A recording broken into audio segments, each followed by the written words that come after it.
क्योंकि जब 3 बार का गुजरात का मुख्यमंत्री प्रधानमंत्री बन सकता है तो फिर 8 बार का मुख्यमंत्री प्रधानमंत्री क्यों नहीं बन सकता है। और सीनियरिटी के मामले में अगर देखा जाए तो मुख्यमंत्री इस समय के देश में सबसे कद्दावर नेता है और जिस तरह से विकास पुरुष का उन्होंने उपाधि लिया है, बिहार को जिस तरह से डेवलप किया है, यही डेवलप और हकीकत है, कोई फर्जी डेवलपमेंट नहीं है। जिस तरह से बिहार उनके हाथ में आया था और विगत 15 और 18 सालों में जिस प्रकार से विकसित किया है, आज आपके सामने दिखाई दे रहा है। बिहार उड़ती हुई चिड़िया की पंख गिनती और धूल भी चटा देती है।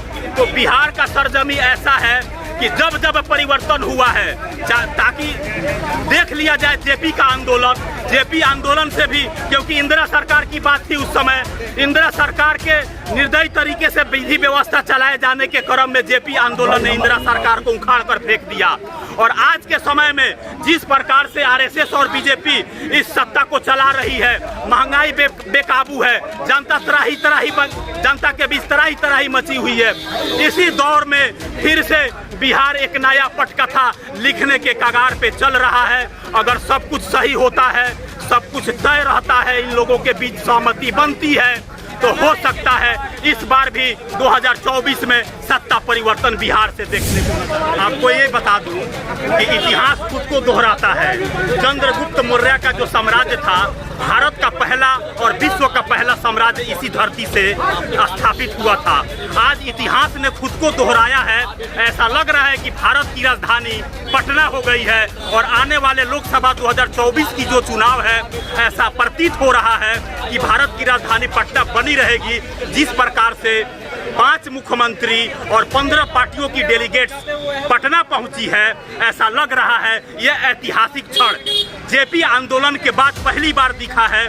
जिस प्रकार से बिहार ने इतिहास दोहराया है और ऐसा लग रहा है अगर परिवर्तन होती है तो बिहार एक अग्रिम भूमिका निभाएगी। विपक्षीय दल जिस तरह से एकता गठबंधन की बात कर रहे हैं और जिस तरह से साउथ से लेकर नॉर्थ तक सभी पार्टियां एकजुट हो रही है, ऐसा लग रहा है 2024 लोकसभा चुनाव दूर नहीं, जो कि महागठबंधन के छत्र छाया में लड़ी जाएगी और एक तरह से बिहार फिर से अपने नया आयाम और नई इतिहास को लिखेगा। और ऐसा प्रतीत ये भी हो रहा है कहीं महागठबंधन और जिस तरह से विपक्षी दल एकता हो रही है, नीतीश कुमार के नाम पे मुहर लग जाए, ऐसा प्रतीत हो रहा है। जिस तरह से प्रथम राष्ट्रपति राजेंद्र प्रसाद जब राष्ट्रपति बने और बिहार आए तो बिहार ने उस समय अपने आप को गौरव महसूस किया। वही क्षण फिर से आज से 75 साल बाद आया है। अगर ऐसा होता है तो हम गौरवान्वित महसूस करेंगे, क्योंकि जब 3 बार का गुजरात का मुख्यमंत्री प्रधानमंत्री बन सकता है तो फिर 8 बार का मुख्यमंत्री प्रधानमंत्री क्यों नहीं बन सकता है। और सीनियरिटी के मामले में अगर देखा जाए तो मुख्यमंत्री इस समय के देश में सबसे कद्दावर नेता है और जिस तरह से विकास पुरुष का उन्होंने उपाधि लिया है, बिहार को जिस तरह से डेवलप किया है, यही डेवलप और हकीकत है, कोई फर्जी डेवलपमेंट नहीं है। जिस तरह से बिहार उनके हाथ में आया था और विगत 15 और 18 सालों में जिस प्रकार से विकसित किया है, आज आपके सामने दिखाई दे रहा है। मुझे ऐसा लगता है कि यूपी खासकर हिंदी भाषी राज्य नीतीश कुमार के नाम पे अगर मुहर लगाता है महागठबंधन, तो सबको एकजुट होना चाहिए। और पहली बार बिहार एक प्रधानमंत्री अगर देने जा रहा है तो एकजुटता दिखाते हुए नीतीश कुमार के नाम पे मुहर लगाकर राहुल गांधी की, तो राहुल गांधी को आप इग्नोर नहीं कर सकते हैं। पद यात्रा को उनको देखिए, जिस तरह से अपने आप में निखार लाए हैं, जनता के बीच गए हैं, जनता में एक्सेप्टेंस बढ़ी है राहुल गांधी को लेकर। तो कहीं ना कहीं इस प्रकार से उनका भी एक्सेप्टेंस है, राहुल गांधी भी चेहरा बन सकते हैं। लेकिन जिस प्रकार से विपक्षी दलों को नीतीश कुमार महाजुटान अभियान में पिछले 1 साल से लगे हुए हैं, इसको भी हम इग्नोर नहीं करेंगे। ओवरऑल देखेंगे कि महागठबंधन किस चेहरा के ऊपर मुहर लगाता है। जामिया वर्ल्ड, इंसाफ की आवाज़। कि जुटान हो रहा है, खास तौर पर बिहार के राजधानी पटना में तमाम स्टेट्स के स्पेशली 5 मुख्यमंत्री और 15 पार्टी के नेता आए हुए हैं। किसी भी सामाजिक कार्यकर्ता मेहताब आलम में ओवरऑल बहुत ही ऐतिहासिक जो एक तरह से महाजुटान का बैठक हो रहा है नीतीश कुमार के आवास पर। ओवरऑल लगता है कि दिल्ली हिंदुस्तान की राजधानी पटना हो गया, जो कि पुराने जमाने में होता था चंद्रगुप्त मौर्य के समय में। क्या आपको लगता है कि 2024 की पटकथा लिखी जा रही है? आपको ये बता दूं कि इतिहास खुद को दोहराता है। चंद्रगुप्त मौर्य का जो साम्राज्य था, भारत का पहला और विश्व का पहला साम्राज्य इसी धरती से स्थापित हुआ था। आज इतिहास ने खुद को दोहराया है। ऐसा लग रहा है कि भारत की राजधानी पटना हो गई है और आने वाले लोकसभा 2024 की जो चुनाव है, ऐसा प्रतीत हो रहा है कि भारत की राजधानी पटना बनी रहेगी। जिस प्रकार से 5 मुख्यमंत्री और 15 पार्टियों की डेलीगेट्स पटना पहुंची है, ऐसा लग रहा है यह ऐतिहासिक क्षण जेपी आंदोलन के बाद पहली बार दिखा है। जिस प्रकार से बिहार ने इतिहास दोहराया है और ऐसा लग रहा है अगर परिवर्तन होती है तो बिहार एक अग्रिम भूमिका निभाएगी। विपक्षीय दल जिस तरह से एकता गठबंधन की बात कर रहे हैं और जिस तरह से साउथ से लेकर नॉर्थ तक सभी पार्टियां एकजुट हो रही है, ऐसा लग रहा है 2024 लोकसभा चुनाव वो दूर नहीं, जो कि महागठबंधन के छत्रछाया में लड़ी जाएगी और एक तरह से बिहार फिर से अपने नया आयाम और नई इतिहास को लिखेगा। और ऐसा प्रतीत ये भी हो रहा है कहीं महागठबंधन और जिस तरह से विपक्षी दल एकता हो रही है, नीतीश कुमार के नाम पे मुहर लग जाए, ऐसा प्रतीत हो रहा है, ऐसा संभावना है। लेकिन मुहर लगने की आप जो बात कर रहे हैं, क्या आप चाहते हैं as a Indian, as a Bihari होने के नाते कि बहुत सारे अदर स्टेट्स के लोग भी प्राइम मिनिस्टर बने हैं, तो क्या as a Bihari, as a Indian होने के नाते आप सोच भी रहे हैं कि अगर इस तरह से महाजुटान महागठबंधन की मीटिंग हो रही है तो बिहार से कोई लाल हो एक तरह से प्राइम मिनिस्टर बने? देखिए, जिस तरह से प्रथम राष्ट्रपति राजेंद्र प्रसाद जब राष्ट्रपति बने और बिहार आए तो बिहार ने उस समय अपने आप को गौरव महसूस किया। वही क्षण फिर से आज से 75 साल बाद आया है।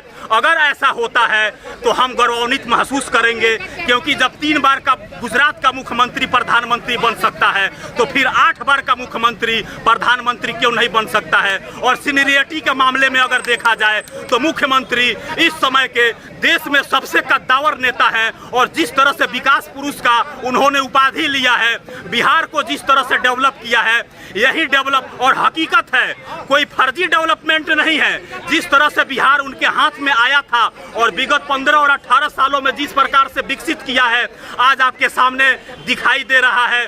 मुझे ऐसा लगता है कि यूपी खासकर हिंदी भाषी राज्य नीतीश कुमार के नाम पे अगर मुहर लगाता है महागठबंधन, तो सबको एकजुट होना चाहिए। और पहली बार बिहार एक प्रधानमंत्री अगर देने जा रहा है तो एकजुटता दिखाते हुए नीतीश कुमार के नाम पे मुहर लगाकर समर्थन दे। नीतीश कुमार की आप जो बात कर रहे हैं उनकी जो एक तरह से छवि है, काफी एक्सेप्टेंस है तमाम ऑल ओवर इंडिया में, उनके ऊपर किसी तरह का कोई दंगा का दाग भी नहीं है। तो क्या आप लग रहा है कि एक्सेप्ट सेकुलरिज्म के लेकर काफी सेकुलर नेता के तौर पर गिने जाते हैं? अभी देखिए, जिस प्रकार से 8 या 10 राज्यों का उन्होंने दौरा किया है, मुख्यमंत्रियों से अलग अलग मिलना हुआ है, वहाँ के जनता के बीच गए, वहाँ भी स्वीकृत प्राप्ति हुई है, वहाँ भी जनता के बीच एक्सेप्टेंस नीतीश कुमार के नाम पे है। कहीं कोई इनके ऊपर दाग नहीं है, कहीं कोई घोटाला नहीं है, निष्पक्ष छवि है। हर प्रकार से अगर देखा जाए तो प्रधानमंत्री के नाम पे अगर मुहर लगता है तो बिल्कुल ये चेहरा सटीक बैठता है। लेकिन राहुल गांधी भी एक तरह से वो भी बहुत ही निखर कर आए हैं। तो अगर प्राइम मिनिस्टर कोई अगर बनता है अगर महागठबंधन के तौर पर या महाजुटान के तौर पर, तो राहुल गांधी को इग्नोर भी नहीं किया जा सकता। राहुल गांधी को आप कैसे इग्नोर कर सकते हैं? इससे पहले ममता बनर्जी जिस प्रकार से विपक्षी एकता को मजबूत करने का प्रयास किया, लेकिन सबसे बड़ी गलती उन्होंने कर दी, कांग्रेस को साथ लेके नहीं आई। लेकिन नीतीश कुमार ये भी कह रहे हैं हैं महागठबंधन जिसके नाम पे मोहर लगाए, चेहरा नेतृत्व करने वाला वही होगा। लेकिन नीतीश कुमार तो कांग्रेस को नहीं भूले, क्योंकि 1 से 150 सीट ऐसे हैं देश में जो कि बीजेपी से डायरेक्ट लड़ाई कांग्रेस करती है। तो नीतीश कुमार ने जिस प्रकार से खाका तैयार किया है, कहीं ना कहीं कांग्रेस को भी लेके साथ में चला जा रहा है। बात रही राहुल गांधी की, तो राहुल गांधी को आप इग्नोर नहीं कर सकते हैं। पद यात्रा को उनको देखिए, जिस तरह से अपने आप में निखार लाए हैं, जनता के बीच गए हैं, जनता में एक्सेप्टेंस बढ़ी है राहुल गांधी को लेकर। तो कहीं ना कहीं इस प्रकार से उनका भी एक्सेप्टेंस है, राहुल गांधी भी चेहरा बन सकते हैं। लेकिन जिस प्रकार से विपक्षी दलों को नीतीश कुमार महाजुटान अभियान में पिछले 1 साल से लगे हुए हैं, इसको भी हम इग्नोर नहीं करेंगे। ओवरऑल देखेंगे कि महागठबंधन किस चेहरा के ऊपर मोहर लगाता है। कहा जाता है, ये थोड़ा कहा जाता है बिहार वो ऐसा सरजमी है कि उड़ती हुई चिड़िया को एक तरह से मसाला लगा देती है, धूल लगा देती है। तो कहीं ना कहीं वही तैयारी तो हो रही है एक तरह से उड़ी। बिल्कुल, बिहार उड़ती हुई चिड़िया की पंख गिनती और धूल भी चटा देती है। तो बिहार का सरजमी ऐसा है कि जब जब परिवर्तन हुआ है, ताकि देख लिया जाए जेपी का आंदोलन, जेपी आंदोलन से भी, क्योंकि इंदिरा सरकार की बात थी उस समय, इंदिरा सरकार के निर्दयी तरीके से विधि व्यवस्था चलाए जाने के क्रम में जेपी आंदोलन ने इंदिरा सरकार को उखाड़ कर फेंक दिया।